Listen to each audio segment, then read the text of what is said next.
je vais consacrer mon thème à la convexité. Alors c'est du programme Terminal ES. Les S ne voient pas ce chapitre-là. Alors la convexité, alors c'est quoi? En fait, on veut connaître la position relative des tangentes par rapport à la courbe représentative d'une fonction.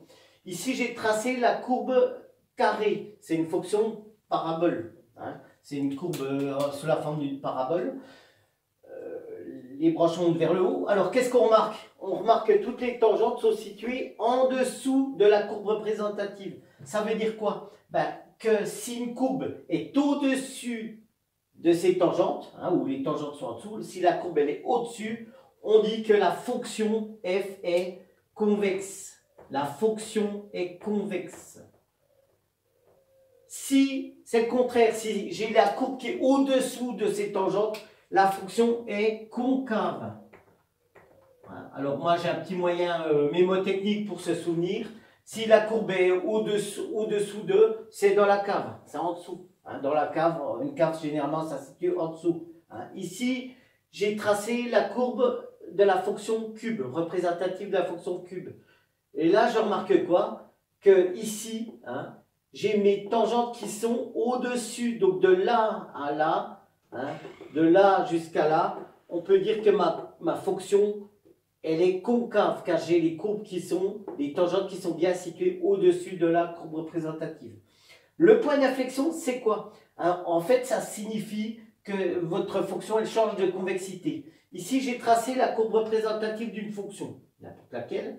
Ici, on voit bien que la fonction, elle est concave, car j'ai les tangentes qui sont au-dessus. Mais à un moment, ça change, puisque ici, on voit que les tangentes sont...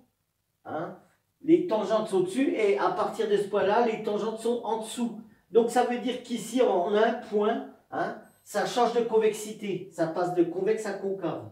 Alors ici, c'est quoi un point d'inflexion? C'est un point où la courbe représentative de CF traverse la tangente. Donc là, on voit bien que la courbe traverse sa tangente. Donc traverse sa tangente. Et qu'est-ce que je peux donner en deuxième propriété? C'est un point où la fonction change de convexité. Hein, change de convexité. Si je prends mon exemple situé à gauche, hein, ici ma fonction elle est concave, et à partir de ce point-là, ma fonction elle est convexe. Car les tangentes, à un moment elles se situent au-dessus de la courbe, et à un moment elles se situent en dessous de la courbe. Alors, petit 3. Le petit 3, c'est quoi? C'est quelles sont les fonctions qui sont convexes que vous devez connaître. Quelles sont les fonctions qui sont concaves? Alors, quelles sont les fonctions qui sont convexes? Si je vous donne la fonction exponentielle, je vais tracer la courbe représentative de cette fonction, la fonction convexe. La fonction exponentielle, elle ressemble à quoi? La fonction exponentielle, elle ressemble à ça, à ça, à ça.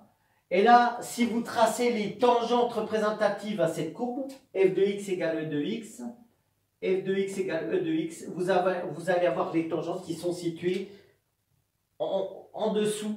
Hein. Donc ici, dans un petit 3, on va voir quelles sont les fonctions convexes et quelles sont les fonctions concaves. Alors la fonction exponentielle, c'est une fonction qui est convexe. La fonction exponentielle est une fonction convexe.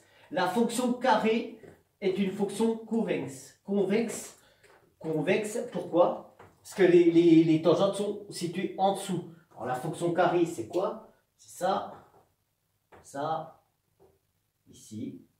Là, c'est f de x égale x carré. La courbe représentative, c'est une parabole. Et ici, j'ai toutes mes tangentes. Hein, j'ai toutes mes tangentes ici, bon là, qui sont situées en dessous. Hein, on voit bien. Et ici, c'est pareil. Donc, ces deux fonctions-là, la fonction exponentielle et la fonction carrée, il faut les connaître. Hein, ce sont deux fonctions convexes. Alors, maintenant, on va voir les fonctions. Quelles sont les fonctions qu'il faut connaître qui sont concaves? Quelles sont les fonctions qui sont concaves? Alors, je vais vous en donner deux. Alors, fonction concave, je vais vous donner deux fonctions. La fonction logarithme népérien. c'est une fonction concave. Alors, fonction concave, la fonction ln de x. Alors, la fonction ln de x, elle a quelle tête? Elle a la tête suivante. Hein, je la trace. Voilà.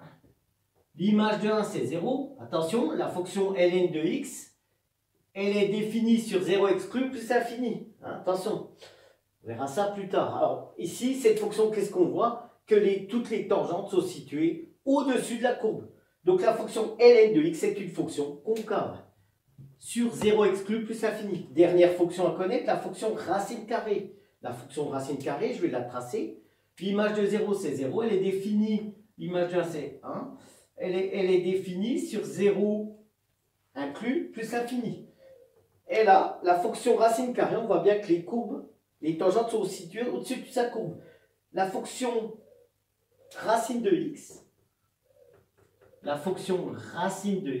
c'est une fonction concave sur 0 plus infini.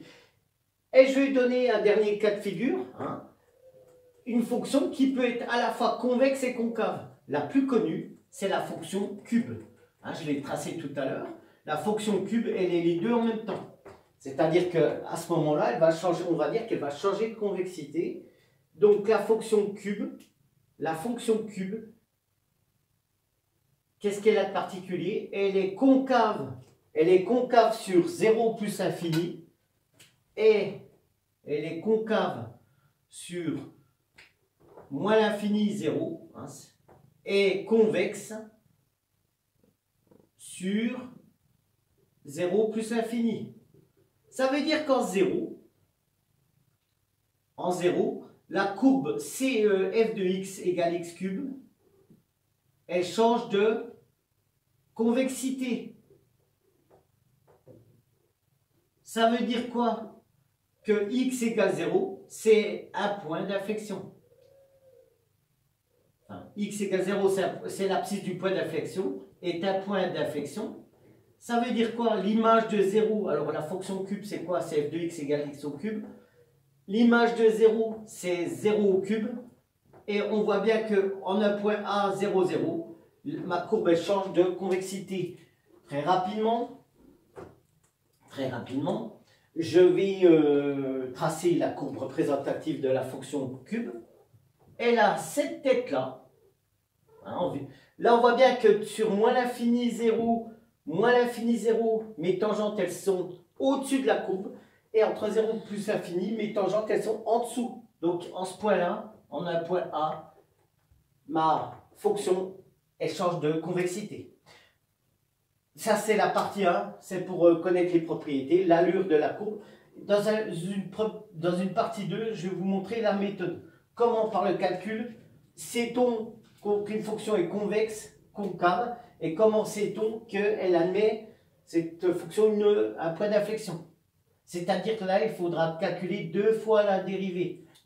La dérivée d'une fonction, c'est f' de x, et la dérivée de f' de x, c'est f seconde de x. On va calculer f seconde de x, et ensuite, il faudra étudier le signe de f seconde de x.